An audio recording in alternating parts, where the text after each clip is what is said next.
Parasque, alors allez sur internet, vous le trouverez plateau Parasque. Alors n'écoutez pas tout ce qui est écrit sur internet, hein.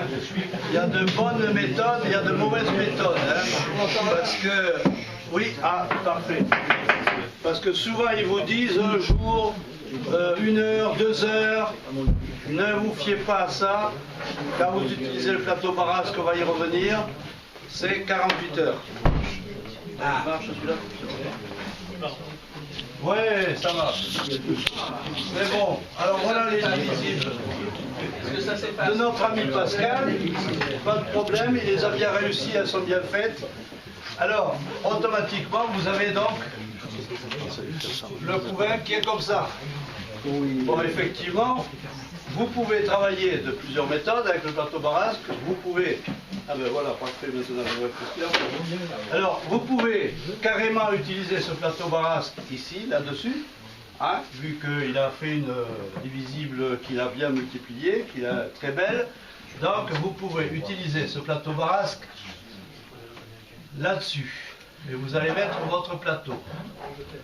Voilà, alors ce plateau, vous les enfumez pour ne pas être trop vacciné quand même. Vous mettrez ce plateau Parasque ici, et vous allez l'ouverture, les envols. L'envol, il n'y a pas d'importance. Vous pouvez mettre la sortie d'un côté, la sortie de l'autre. Mais moi, je travaille avec la sortie principale de la ruche. La sortie principale est là. Je travaille toujours avec la sortie de mon plateau Parasque ici, de ce côté-là, hein. Et ce que vous faites, vous allez donc enlever, enfumer, avertir. Vous êtes sûr, vous donnez peut-être un coup d'œil sur la partie là-haut pour voir s'il y a des œufs quand même, hein. Pensez-y quand même qu'il y ait dans les cadres là, qu'il y ait quand même des œufs, hein. Si vous voyez des toutes petites larves d'un jour, il y aura certainement des œufs avec. Donc, mais quand même, essayez de voir les œufs. Pourquoi? Parce que vous allez fermer que 48 heures après. Elles peuvent démarrer l'élevage assez vite, mais elles peuvent attendre un petit peu pour démarrer votre élevage. Donc vos œufs, il ne faut pas qu'ils soient trop vieux, enfin, il faut que quand même un jour, 2 jours, qu'elles puissent démarrer au 3e jour sur l'œuf, enfin lorsqu'il est éclos en 1er jour, ou 2e, 3e. Les larves ne soient pas trop vieilles pour qu'elles puissent démarrer dessus. Vous allez faire la solution suivante, vous allez donc ouvrir ça, et vous allez fermer ça. Voilà, ça c'est fermé, bon ça va tenir, bref, c'est pas important. Vous fermez ça. Et vous laissez tout ça tranquille. Et les abeilles qui vont sentir le couvain là-haut vont passer, vont monter. 48 heures après, vous y allez, vous allez fermer ça, et vous allez ouvrir le devant que le passage de 2-3 abeilles. Vous n'ouvrez pas la totalité, hein, parce que des fois c'est pour éviter le pillage un petit peu, hein. 2, 3, elles peuvent défendre la partie, comme elles sont peut-être moins nombreuses que dans le bas. Donc il n'y a pas de problème, elles se défendront facilement. Et vous laissez 7 jours. 7 jours après, vous regarderez. Normalement, il doit y avoir des élevages de démarrer. Et vous aurez, soit que vous laissiez faire tranquillement, vous voulez que la fécondation se fasse ici, elle peut se faire sur place. Lorsque l'éclosion est faite, vous pourrez déplacer à plus de 3 km. Je vous conseille quand même de ne pas déplacer cette partie-là tant que l'élevage se fait, parce que Pascal vous a dit c'est très fragile. Attendez qu'il y ait éclosion, même s'il n'y a pas eu fécondation, elles se feront féconder ou vous l'aurez porté, il n'y a pas d'importance.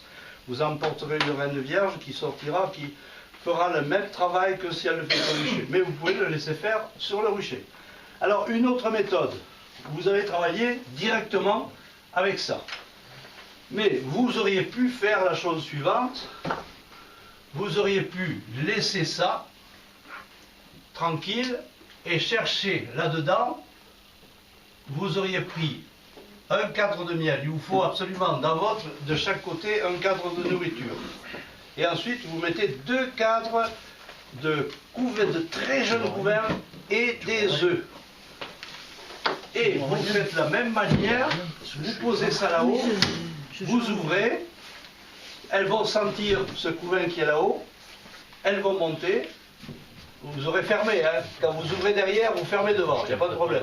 48 heures après, vous fermez là, vous ouvrez 2-3 abeilles ici, Et c'est pareil, et là c'est pareil, cette colonie-là, lorsque la reine va être née, et bien pareil, vous pouvez la porter à plus de 3 km, et vous laissez ça pour vous faire une production de miel après derrière. Le plateau Borasque, c'est quelque chose de merveilleux. Hein. Et vous pouvez travailler avec des ruchettes. Avec le principe des ruchettes, c'est le même principe. Hein. Vous travaillez de la même manière. Hein. Vous avez 2 ruchettes et vous faites la division de 2 ruchettes. Mais la méthode divisible, c'est la meilleure méthode pour travailler avec les divisibles. Parce que le plateau Borasque, normalement, est fait pour travailler avec des divisibles. Est-ce qu'il y a des problèmes ou des questions que vous ne comprenez pas? C'est la question que tout le monde ne peut pas emporter un truc à 3 km. Donc la formule, c'est... Eh bien la formule, se laisser sur place. Non, non, mais on les claustre dans un local noir et frais, oui. 48 heures, et on les ressort, on les met où on veut. Où on veut. Mais il y en a toujours quelques-unes qui reviennent. Ouais, mais si tu perds 50 abeilles, oui, le gars qui n'a pas la possibilité un tout petit peu, mais de l'amener, vous pouvez faire la même chose, vous pouvez donc les mettre au noir. Au noir, une cave. Dans la cave, 48 heures. De toute façon, si vous ne le faites pas au noir, vous le faites au blanc. Et il y a aussi un truc qui marche très bien dans la saison où nous allons arriver, c'est quand vous faites votre division, vous pouvez très bien mettre quand vous faites ça, vous pouvez très bien mettre la ruche où il n'y a pas de reine à l'emplacement de la ruche que vous avez enlevée. Aussi. Et mettre l'autre, moi je l'ai fait, vous mettez l'autre à 2 mètres à côté, c'est pas un souci. Faire une inversion. Faire une inversion, mais toujours celle la plus faible où il n'y a pas la reine à l'emplacement de la souche. Voilà. De manière à ce que les abeilles. Après l'autre, par contre, l'autre, voyez-vous, cette partie-là. vous avez intérêt à la nourrir. Hein, parce que voilà, si elle est fécondée, vous la laissez à cette place-là, et celle-là, vous la portez ailleurs. Les butineuses reviendront renforcer celle-là. Hein. Il y a tout un tas de techniques que l'on peut faire. Hein, vous savez. Après, on retombe dans la technique traditionnelle, pas forcément liée à l'élevage. Voilà. Est-ce que tout le monde comprend le principe? C'est quelque chose de très très simple. Alors après, il y a un autre plat. Je vais vous le faire passer. Moi, je n'ai pas travaillé avec ce plateau. C'est un plateau qui va très bien pour faire d'autres manières de... C'est le Snell Grove. Alors c'est un Anglais qui avait trouvé ça. C'est un peu le principe de ce plateau, mais lui il a 3 ouvertures. C'est pour un peu freiner. Mais allez-y sur internet, vous le trouverez, hein, ce fameux plateau. Hein, c'est plateau SNE... oui, voilà. SNL Grove.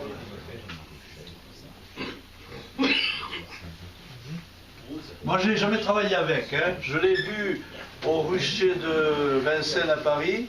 Oh, ils l'avaient mis, les jeunes l'avaient mis en place un petit peu pour travailler. Hein. Mais je vais vous faire passer les papiers, de toute façon. Là. Mais bon, vous le trouvez sur Internet. Hein. Mais il est beaucoup trop compliqué à travailler. Bon, il évite les sémages, on s'en sert pour éviter les sémages. C'est vrai qu'il y a des techniques qu'on peut limiter les essaimages, faire en sorte que vous pouvez conserver vos colonies beaucoup plus... Ça évite de partir. Hein. Bon.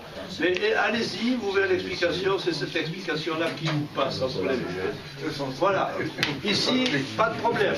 C'est un plateau qui marche à tous les coups et qui marche très très bien. Hein, sans souci. Est-ce qu'il y en a dans la salle qui l'ont utilisé? Ah, Raymond. Alors, comment tu trouves ça? Bien. Alors, tout ça, surtout, bon, là, tu as mis deux hauts. Oui. Mais, bon, moi, je fais sur ruchette. Tu travailles sur ruchette, oui. Voilà, tu travailles sur ruchette, toi. Ah, voilà, comme ça, faire ruchette et le reste autonome après. Voilà, c'est-à-dire, l'avantage de travailler en ruchette, je comprends Raymond, lui, il travaille avec des cadres de corps. Alors, si vous voulez continuer, que vous ayez donc des ruches comme ça, vous êtes obligé de travailler en cadre de corps. Et là, vous pouvez faire vos divisions tout en ayant des cadres de corps.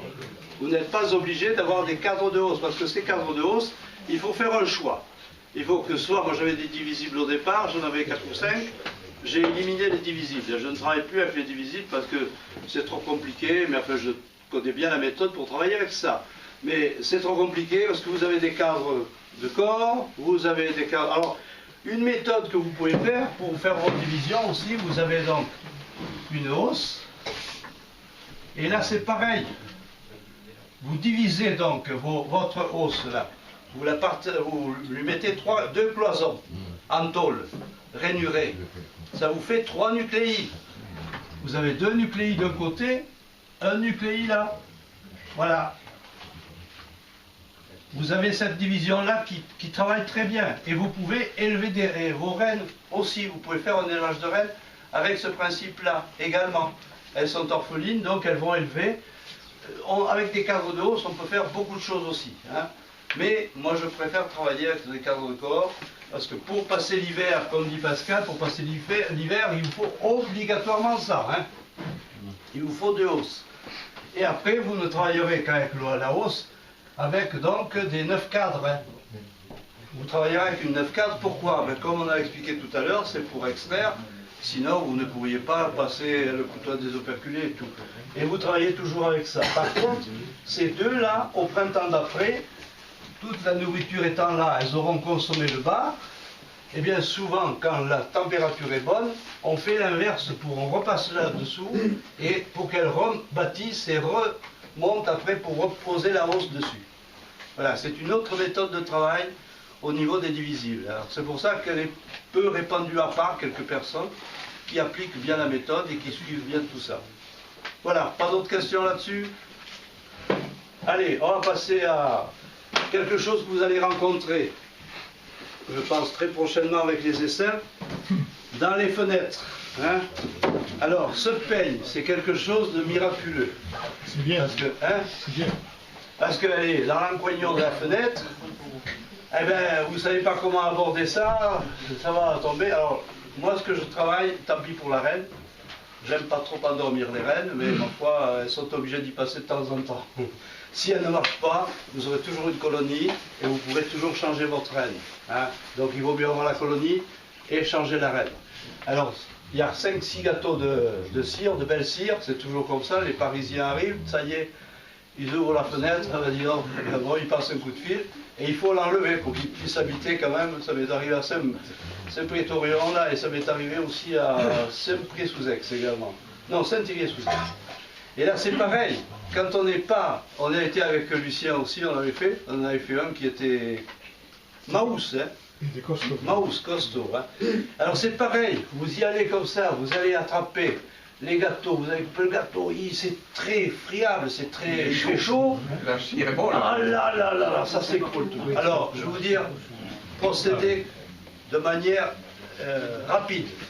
Un grand carton, vous mettez ça dessous, vous endormez vos abeilles, hein, nitrate d'ammonium dans un enfumoir, essayez de garder un enfumoir, il vous faut 2 enfumoirs. Hein. Évitez quand même d'utiliser une nitrate d'ammonium dans l'enfumoir que vous servez pour travailler correctement. Un vieux là qui ne sert pas souvent, nitrate d'ammonium, terminé, quand il y a bien de la braise, petite cuillerée légère, hein, cuillerée rase de nitrate d'ammonium dedans, on ferme, fumée blanche, vous arrosez tout le monde en fumée blanche, vous tenez votre carton, si vous n'avez rien pour le poser, vous secouez un tout petit peu les gâteaux sans les décrocher, tout le monde va tomber dans le carton. Et vous allez travailler sans vos abeilles qui vont filer de tous les côtés. Et votre reine et tout, moi, si elle est endormie, elle sera là-dedans. Vous prenez votre carton, vous le mettez à côté. Et pendant ce temps, eh bien, vous aurez préparé des cadres comme ça. Les 2 côtés sont faits, mais vous n'en faites qu'un à la fois. Vous le posez là. Vous piquez votre peigne après le cadre.